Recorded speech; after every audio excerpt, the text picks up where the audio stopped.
Parliament ఎన్నికల్లో మోదీ మళ్లీ ప్రధాని కావాలని ప్రజలు కోరుకుంటున్నారని బీఆర్ఎస్తో బీజేపీ పొత్తు ఉండదన్నారు. బస్సు యాత్రకు తెలంగాణ ప్రజలు బ్రహ్మరథం పడుతున్నారన్నారు. బీజేపీ బస్సు యాత్ర చూసి బీఆర్ఎస్ కాంగ్రెస్ గుండెల్లో రైళ్లు పరిగెడుతున్నాయన్నారు. రాష్ట్రంలో ఆర్థిక ప్రగతి గాడి తప్పిందన్నారు. భారతీయ జనతా పార్టీ యొక్క ఆధ్వర్యంలో విజయ సంకల్ప యాత్రలు ప్రారంభమైనాయి. ఈ యాత్రలో ప్రారంభమైన సందర్భంలో ప్రజలలో ఒక పెద్ద స్పందన కనబడతా ఉంది. జరగబోయే ఎన్నికలు లోక్సభ సార్వత్రిక ఎన్నికలు. ఈ సార్వత్రిక ఎన్నికల్లో మరొకసారి నరేంద్ర మోడీ గారు ప్రధానమంత్రి కావాలన్నటువంటి ఆకాంక్ష ఆ పాల్గొన్న ప్రజల యొక్క కళ్ళల్లో ప్రతి ఒక్కరికి కూడా కనబడ్డది అన్నటువంటి విషయాన్ని నేను మీకు మనవి చేస్తున్నాను. దాంతోపాటుగా ఈ ఎన్నికల్లో మన తెలంగాణ రాష్ట్రంలో ఉన్నటువంటి ఇటు బీఆర్ఎస్ అటు కాంగ్రెస్ ఇద్దరి యొక్క రోలు ఏమాత్రం కూడా లేదని చెప్పని కూడా భావిస్తూ ఉన్నారు. అంటే ఇర్రెలవెంట్ అయిపోయారు. ఇవి పార్లమెంట్ ఎన్నికలు. మరొకసారి మోడీని గెలిపించడం కొరకు జరుగుతున్నటువంటి ఎన్నికల్లో మన పాత్ర ఉండాలి, మన ప్రమేయం ఉండాలి. రాష్ట్రంలో ఖాళీ అయిన 3 రాజ్యసభ ఎంపీ స్థానాలు ఏకగ్రీవమయ్యాయి. 3 స్థానాలకు ఈ నెల 15న 6 నామినేషన్లు దాఖలయ్యాయి. కాంగ్రెస్ తరపున కేంద్ర మాజీ మంత్రి రేణుకా చౌదరి, యువజన కాంగ్రెస్ నాయకుడు అనిల్ కుమార్ యాదవ్, బీఆర్ఎస్ తరపున వద్దిరాజు రవిచంద్ర నామినేషన్లు వేశారు. నామినేషన్లు వేసిన మరో 3 అనర్హులుగా ఎన్నికల కమిషన్ ప్రకటించింది. ఉపసంహరణకు గడువు ముగియడంతో బరిలో మిగిలిన రేణుకా చౌదరి, అనిల్ కుమార్, రవిచంద్ర ఏకగ్రీవంగా ఎన్నికైనట్టు రిటర్నింగ్ అధికారి ప్రకటించారు. 3 స్థానాల్లో 2 కాంగ్రెస్, 1 బీఆర్ఎస్ దక్కించుకున్నాయి. అసెంబ్లీలోని ఎన్నికల కార్యాలయంలో రేణుకా చౌదరి రిటర్నింగ్ అధికారి ఉపేందర్ రెడ్డి నుంచి ధృవీకరణ పత్రాలు అందుకున్నారు.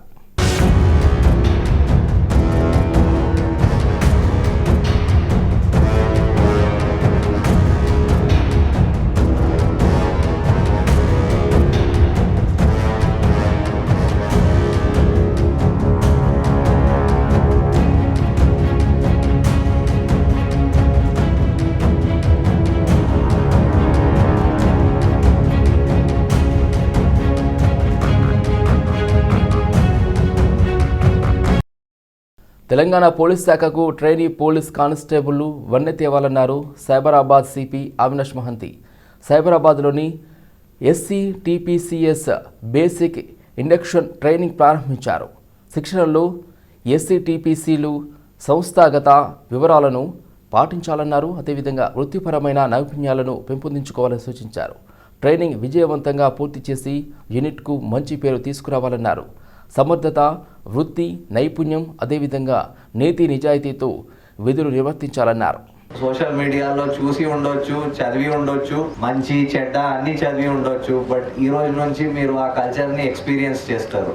దిస్ డిపార్ట్మెంట్ స్పెషల్లీ మన ఇక్కడ తెలంగాణ పోలీస్ అండ్ దీని ముందు అన్డివైడెడ్ ఆంధ్రప్రదేశ్ పోలీస్కి ఒక rich history, legacy of excellent duty, sacrifice, professionalism ఒక హిస్టరీ ఉంది.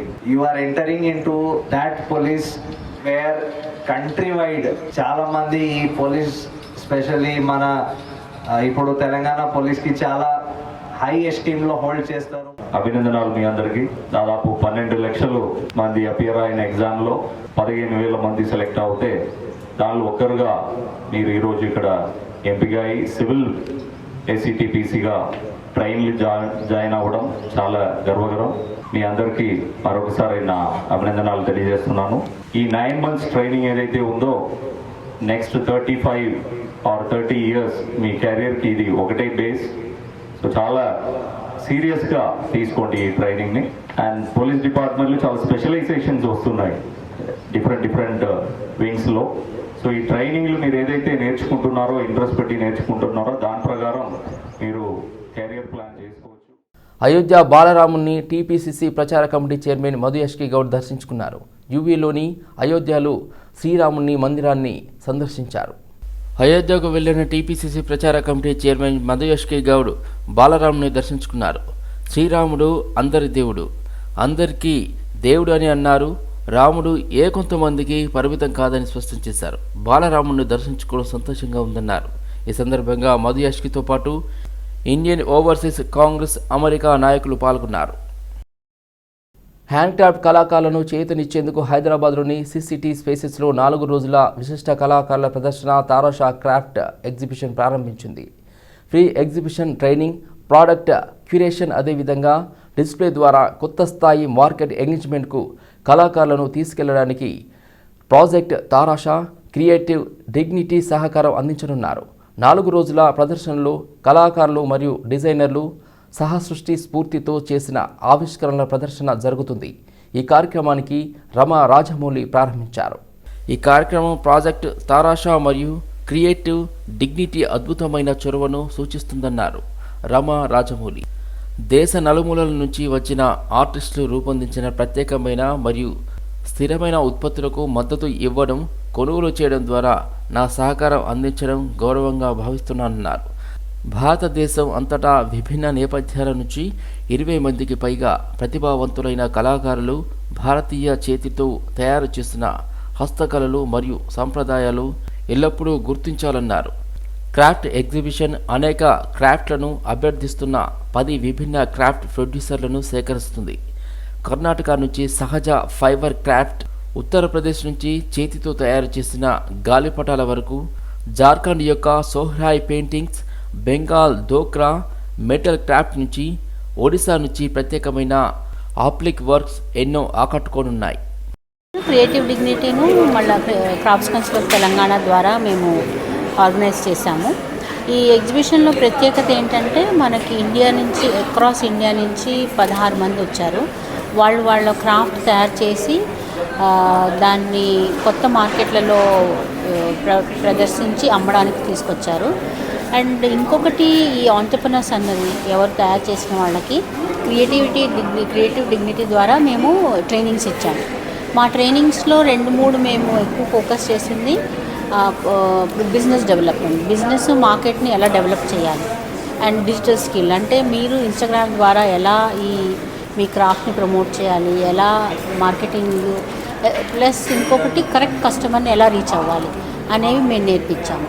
సో దానిలో ట్రైనింగ్లో భాగం తీసుకున్న వాళ్ళని మేము తీసుకుని బెంగళూరు, ఢిల్లీ, హైదరాబాద్, బాంబే ఎగ్జిబిషన్లలో చేయడానికి ఇప్పుడు ప్లాన్ చేస్తున్నాం. దాని కింద వీళ్ళు హైదరాబాద్కి వచ్చారు.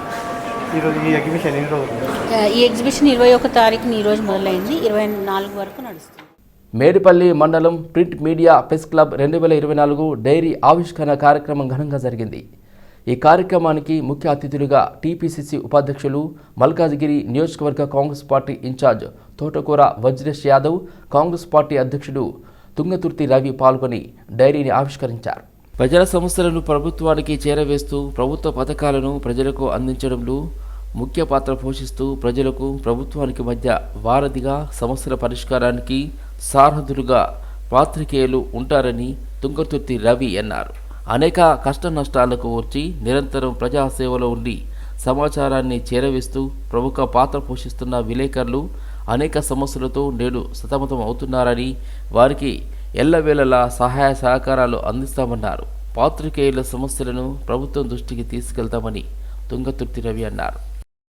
పర్యావరణంపై అవగాహన కలిగిన ఇకేబానా ప్రదర్శన ఇకోబానా పేరుతో బంజారాహిల్స్లోని సప్తపర్ణిలో ప్రారంభమైంది. జంట నగరాలకు చెందిన సుమారు 30 మంది చిన్నారుల కళాత్మక ప్రతిభకు ఇది వేదికగా మారింది. ఇకేబానాకు చెందిన ఓహారా school sub grand master ఓహ్రియో Rekhareddy మార్గనిర్దేశం చేసిన ఈ ఎగ్జిబిషన్ ప్రారంభమైంది. ప్రారంభానికి ముందుగా వారం రోజుల పాటు దీనిపై చిన్నారులు ప్రాక్టీస్ వర్క్షాప్లో పాల్గొన్నారు. ఈ ప్రదర్శన కార్యక్రమానికి చెన్నైలోని జపాన్ కాన్సుల్ జనరల్ టాగా మసాయుకి ముఖ్య అతిథిగా హాజరయ్యారు. ఇకేబానా ఎగ్జిబిషన్ ఏర్పాటు చేశాము. ఇకోబానా అంటే ఎన్వైరన్మెంటలీ అవేర్ ఇకేబానా. ఇది స్పెషల్గా పిల్లలు చేశారు.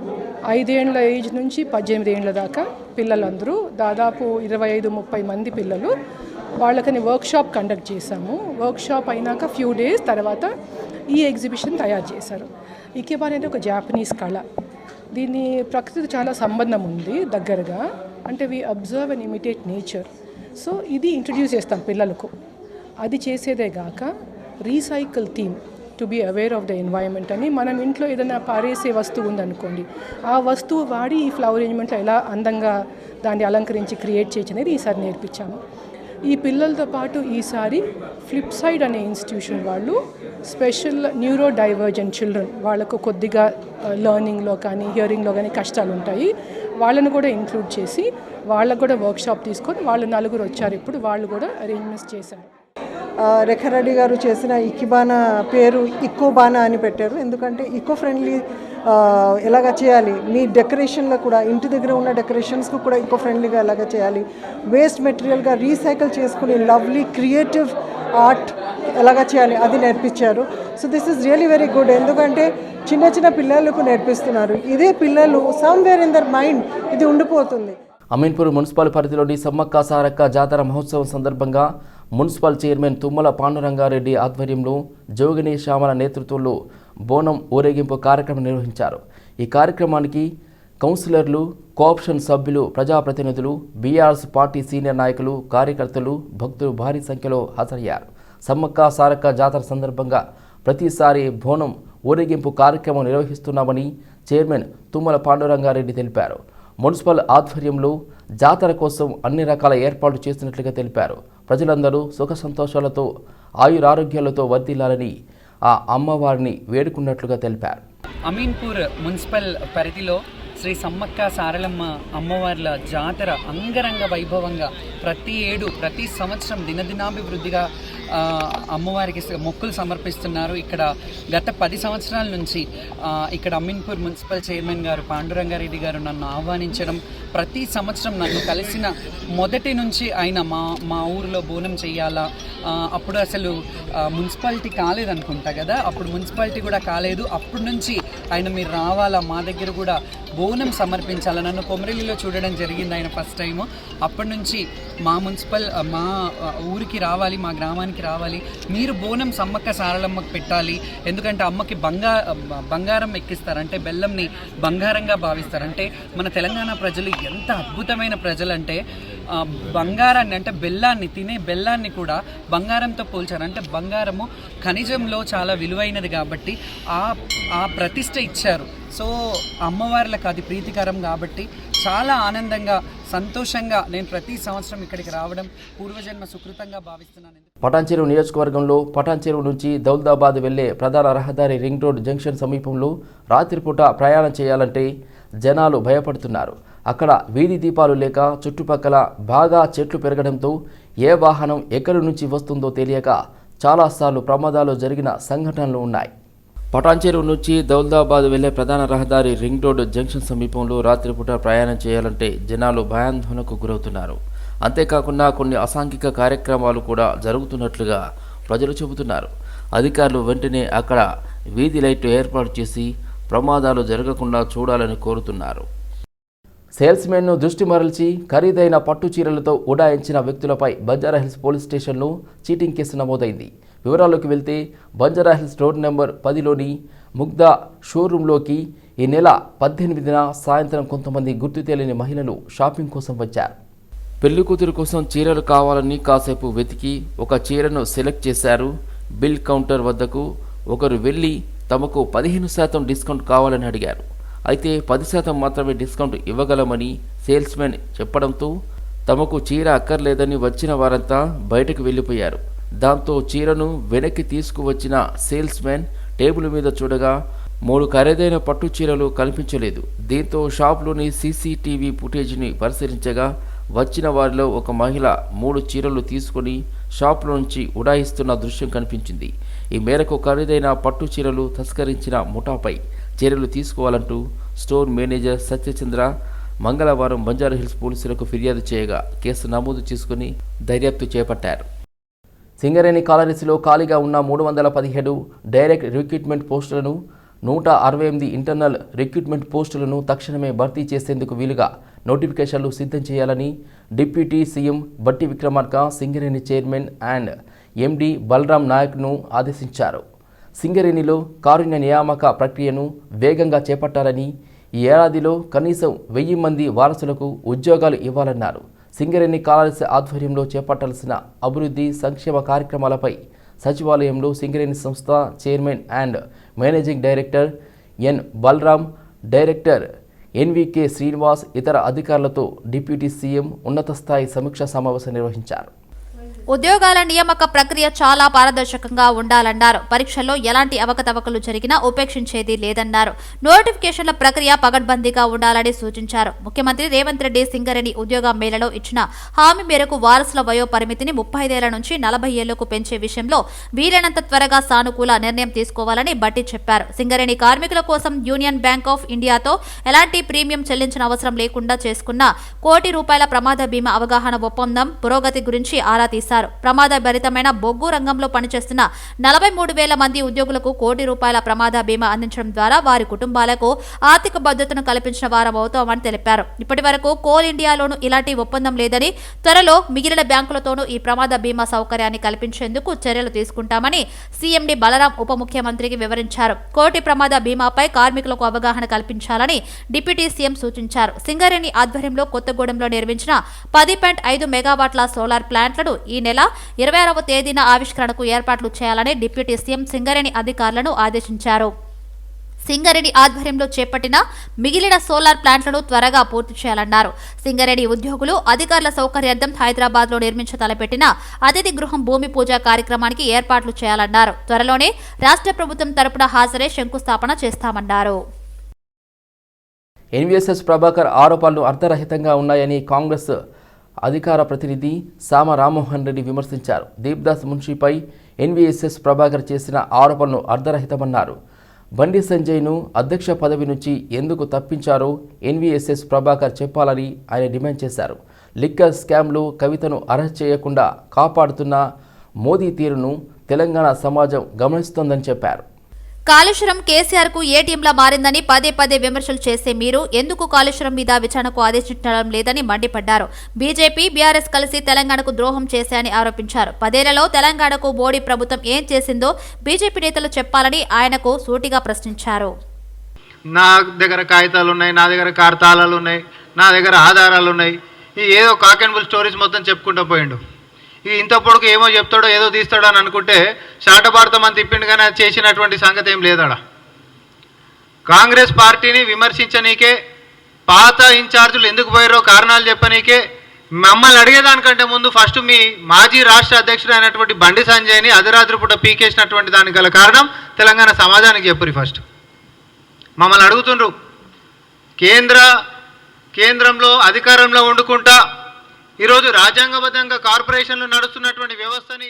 రాష్ట్రంలోని సాగునీటి ప్రాజెక్టులపై మాజీ మంత్రి నిరంజన్ రెడ్డి కీలక వ్యాఖ్యలు చేశారు. జూరాల ప్రాజెక్టు పరిధి ఆయకట్టు 5.7 లక్షల ఎకరాలు మాత్రమేనని, జూరాల ఎత్తిపోతల్లో నీళ్లు ఇప్పుడున్న రైతులకు సరిపోవని తెలిపారు. భీమా, నెట్టంపాడు, కోయిల్ సాగర్ పరిధి రైతులు ఇబ్బందులు పడే పరిస్థితి నెలకొందని అన్నారు.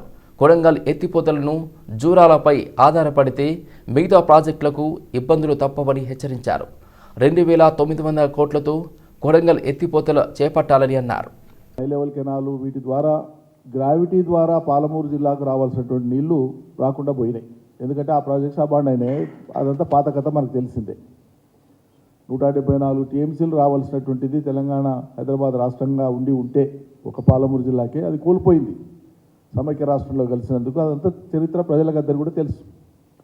దాని తర్వాత విధిలేని పరిస్థితులలో ఎత్తిపోతలే శరణ్యం కాబట్టి జూరాల నదికి వచ్చేటువంటి మొత్తం వరదలో గరిష్ట వరద ఆప్టిమల్ ఫ్లడ్ ఏదైతే ఉంటుందో 40 డేస్ మాత్రమే, కేవలం 40 రోజులు మాత్రమే జూరాలలో వరద ఉంటుంది. ఆప్టిమల్ వరద 40 రోజులు మాత్రమే. దాన్ని దృష్టిలో పెట్టుకొని అదే జూరాల మీద వచ్చే లోక్సభ ఎన్నికల్లో పోటీ చేయడానికి తాను సిద్ధమేనని బీజేపీ నేత ఈటెల రాజేందర్ స్పష్టం చేశారు. పార్టీ అధిష్టానం ఆదేశిస్తే మల్కాజ్గిరి నియోజకవర్గం బరిలో దిగుతానని వెల్లడించారు. ఈ మేరకు తెలంగాణ వ్యాప్తంగా బీజేపీ నిర్వహిస్తున్న విజయ సంకల్ప యాత్రలో భాగంగా యాదాద్రిలో నిర్వహించిన యాత్రలో ఈటెల రాజేందర్ పాల్గొన్నారు. ప్రధానిగా నరేంద్ర మోదీ దేశాన్ని ముందుకు తీసుకెళ్తున్నారని కొనియాడారు. అభివృద్ధిలో దేశాన్ని పరుగులు పెట్టిస్తున్నారని మోదీపై పొగడ్తల వర్షం కురిపించారు. మూడోసారి మోదీని ఆదరించేందుకు ప్రజలు సిద్ధంగా ఉన్నారని చెప్పారు. రాష్ట్రంలోని కాంగ్రెస్ ప్రభుత్వంపై మాజీ మంత్రి ఈటెల రాజేందర్ విమర్శలు గుప్పించారు. కాంగ్రెస్ పార్టీ ఎన్నికల హామీలపై ప్రజలు ఏర్పడిన భ్రమలు తొలగిపోతున్నాయని వివరించారు. ఉచిత బస్సు పథకంతో ప్రయాణికుల సంఖ్య పెరిగింది నిజమే అయినా రద్దీకి తగ్గట్లుగా బస్సులను పెంచడంలో ఆర్టీసీ ప్రభుత్వం విఫలమయ్యాయని చెప్పారు. ప్రభుత్వం అప్పుల పాలైందని, కొత్త అప్పుల కోసం ముఖ్యమంత్రి రేవంత్ రెడ్డి కేంద్ర ప్రభుత్వం చుట్టూ తిరుగుతున్నారని ఆరోపించారు. కాగా ఇటీవలి అసెంబ్లీ ఎన్నికల్లో హుజరాబాద్ నుంచి పోటీ చేసిన బీజేపీ నేత ఈటెల రాజేందర్ ఓటమి పాలైన విషయం తెలిసిందే. ఈ నేపథ్యంలోనే త్వరలో జరగబోయే పార్లమెంటు ఎన్నికల్లో పోటీ చేయడానికి ఆయన ఆసక్తి చూపుతున్నట్లు సమాచారం. తాజాగా ఆయన చేసిన వ్యాఖ్యలు దీనికి ఊతమిస్తున్నాయని రాజకీయ విశ్లేషకులు చెబుతున్నారు. కనీసం వాళ్ళు ఎక్కడన్నా వాళ్ళ నియోజకవర్గాల్లో లేదా ప్రతిపక్ష పార్టీలుగా ప్రజల సమస్యలు ప్రస్తావించడానికి దరఖాస్తు చేయడానికి అవకాశం లేకుండా చేసి ప్రజాస్వామ్యాన్ని పూర్తిగా కూని చేసిన వ్యక్తి కేసీఆర్. మేము అనుకున్నాం దానికి భిన్నమైన పరిపాలన ఉండాలని, ప్రజాస్వామ్య వ్యవస్థలో అధికార పార్టీకి ఎంత బాధ్యత ఉంటుందో ప్రతిపక్ష పార్టీ కూడా అంత బాధ్యత ఉండాలని చెప్పి ప్రజలు భావించి మొన్న మార్పును కోరి మార్పు తెచ్చుకున్నారు. కానీ ఈ పార్టీ వాళ్ళకాన్ని చూస్తే కూడా, కాంగ్రెస్ పార్టీ వాళ్ళకాన్ని చూస్తే కూడా, మొన్న ఈ మధ్య ముఖ్యమంత్రి గారిని చూస్తున్నా, నేను ఆ సామెత చెప్పని బాగుండదు, ఒకటి కించపరచను, కానీ ఓడిపోయిన ఎమ్మెల్యే అభ్యర్థులు కూడా మా ఎమ్మెల్యే ట్రీట్ చేస్తాం. ఆల్ ఇండియా పోలీస్ డ్యూటీ మీట్లో ఓవరాల్ ఛాంపియన్షిప్ను కైవసం చేసుకున్న విజేతలను director general of police Ravi Gupta సన్మానించారు. హైదరాబాద్లోని రాష్ట్ర పోలీస్ ప్రధాన కార్యాలయంలో ప్రత్యేక సమావేశం జరిగింది. క్రీడా విభాగపు ఐజీపీ స్టీఫెన్ రవీంద్ర, ఏఐజీ ఎం రమణ కుమార్, అదేవిధంగా ఐడబ్ల్యూఎస్పీఎం రామకృష్ణ తదితరులు ఈ సన్మాన కార్యక్రమంలో పాల్గొన్నారు. దాదాపు 12 సంవత్సరాల తర్వాత తెలంగాణ పోలీస్ శాఖ చార్మినార్ ట్రోఫీని కైవసం చేసుకోవడం ప్రశంసనీయమని అభిప్రాయపడ్డారు. జాతీయ స్థాయిలో తెలంగాణ పోలీసులు ప్రతిభను కనబర్చి 5 బంగారు పతకాలు, 7 వెండి పతకాలు, ప్రొఫెషనల్ ఫోటోగ్రఫీలో ఓవరాల్ విన్నర్స్ ట్రోఫీతో పాటు ప్రొఫెషనల్ వీడియోగ్రఫీలో ఓవరాల్ రన్నర్స్ ట్రోఫీని గెలుచుకుని తెలంగాణ రాష్ట్ర పోలీస్ శాఖ ప్రతిభను మరొకసారి చాటి చెప్పారని కొనియాడారు. మన చార్మినార్ ట్రోఫీ మనం గెలుచుకున్నందున దానిని మనం అదే విధంగా కాపాడుకోవాలని, తదనుగుణంగా విజేతలు శిక్షలు పొంది భవిష్యత్తులో మరిన్ని విజయాలు సాధించాలని డీజీపీ ఆకాంక్షించారు. ఇతర రాష్ట్రాల వారు తెలంగాణ పోలీసులను శిక్షణ ఇవ్వమని కోరడం తెలంగాణ పోలీస్ శాఖ పనితీరుకు నిదర్శనమని అన్నారు. భవిష్యత్తులో డ్యూటీ మీట్లను, స్పోర్ట్స్ మీట్లను జిల్లా స్థాయిలో, రాష్ట్ర స్థాయిలో నిర్వహించేలా తగిన చర్యలు తీసుకోవాల్సి ఉందని అభిప్రాయపడ్డారు. ఈ సందర్భంగా డ్యూటీ మీట్ శిక్షణ గురించి ఐజీపీ స్టీఫెన్ రవీంద్ర వివరించారు. Duty meet chief coach team manager అయిన ఐఎస్డబ్ల్యూఎస్పీఎం రామకృష్ణ లక్నోలో ఆల్ ఇండియా పోలీస్ డ్యూటీ జరిగిన తీరును వివరించారు. తెలంగాణ రాష్ట్ర వక్ఫ్ బోర్డు చైర్మన్గా సయ్యద్ అజ్మదుల్లా హుసేని బాధ్యతలు స్వీకరించారు. హైదరాబాద్ నాంపల్లి హజ్ హౌస్లో బాధ్యతలు స్వీకరించిన సయ్యద్ అజ్మతుల్లాను ఉప ముఖ్యమంత్రి బట్టి విక్రమార్క, ఎమ్మెల్యేలు వివేక్, వినోద్, ఎమ్మెల్సీ బల్మూరి వెంకట్, ప్రభుత్వ సలహాదారు షబీర్ అలీ తదితర నాయకులు కలిసి శుభాకాంక్షలు తెలిపారు. ముఖ్యమంత్రి రేవంత్ రెడ్డి ఇచ్చిన బాధ్యతను సక్రమంగా నిర్వర్తిస్తానన్నారు. విలువైన వక్ఫ్ బోర్డు భూములను పరిరక్షణకు కృషి చేస్తానని, అదేవిధంగా అన్యక్రాంతమైన వక్ఫ్ భూములపై ప్రత్యేక దృష్టి పెట్టి సమస్యల పరిష్కారానికి కృషి చేస్తానన్నారు. ఈ సందర్భంగా సోనియా గాంధీ, మల్లికార్జున ఖార్గే, రాహుల్ గాంధీ, దీపాదాస్ మున్షి తదితర కాంగ్రెస్ పెద్దలకు ఈ బాధ్యతలు సహకరించిన నాయకులకు ధన్యవాదాలు చెప్పారు. ఉప ముఖ్యమంత్రి బట్టి విక్రమార్క గారు నా మీద ఒక నమ్మకంతో మైనార్టీ వర్గాల్లో 25 సంవత్సరాల నుంచి నేను ఒక కార్యకర్తగా, నేషనల్ యూత్ కాంగ్రెస్ కార్యకర్తగా పనిచేసుకుంటూ ముందుకు వెళ్తూ ఉంటే వాళ్ళు గుర్తింపు ఇచ్చి టికెట్ ఇవ్వకుండా ఈ విధంగా నాతో న్యాయం చేశారు. ఈ హోదాలో నాకు వక్ఫ్ బోర్డు అనేది ఒక ఖర్గే గారికి, అదేవిధంగా రాహుల్ గాంధీ గారికి, ప్రియాంక గాంధీ గారికి, కేసీ వేణుగోపాల్ గారికి, దీపాదాస్ మున్షి గారికి, ముఖ్యమంత్రి గారికి, మన ఉప ముఖ్యమంత్రి గారికి, మంత్రివర్గంలో ఉన్నట్టు సీనియర్ మంత్రులకి అందరికీ నేను ధన్యవాదాలు తెలియజేసుకుంటూ, నా మీద ఏ నమ్మకంతో మీరు, ఏ విశ్వాసంతో నా మీద ఉంచి మీరు ఈ బాధ్యత నాకు ఇచ్చారు. తప్పకుండా ఒక మైనార్టీ కమ్యూనిటీలో కాంగ్రెస్ పార్టీ ఒక కార్యక్రమాలు కానివ్వండి, ప్రభుత్వ కార్యక్రమాలు కానివ్వండి, కాంగ్రెస్ పార్టీలో నేను తీసుకెళ్తాను. బోరబండ పోలీస్ స్టేషన్ పరిధిలో గత కొన్ని రోజులుగా నివాసం ఉంటున్న పాత ఇళ్లను తొలగించి వాటి స్థానంలో డబుల్ బెడ్రూమ్ ఇళ్లను ఇప్పిస్తామని బాధితులకు ఎమ్మెల్యే హామీ ఇచ్చారని బాధితులు ఆరోపించారు. అదేవిధంగా డబుల్ బెడ్రూమ్ ఎంపిక జాబితాలో పేరు రాపించి బెడ్రూమ్ ఇప్పిస్తానని పలువురితో ఎమ్మెల్యే మనిషిగా చెప్పుకునే విజయసింహ బోరాబండ టీఆర్ఎస్ నాయకుడు 5 లక్షల్లో వసూలు చేసినట్లుగా వారు వాపోయారు. డబ్బులు ఇవ్వమని అడిగినందుకు బెదిరింపు కాల్స్ వస్తున్నాయంటూ బాధితులు ఆవేదన వ్యక్తం చేశారు. మరో 20 మంది దగ్గర కూడా లక్షల్లో వసూలు చేశాడని స్థానికులు తెలిపారు. అతన్ని శిక్షించి తమ డబ్బులు తమకు ఇప్పించి డబుల్ బెడ్రూమ్ ఇల్లు ఇప్పించి తమకు న్యాయం చేయాలంటూ బోరబండ పోలీస్ స్టేషన్లో బాధితులు ఫిర్యాదు చేశారు.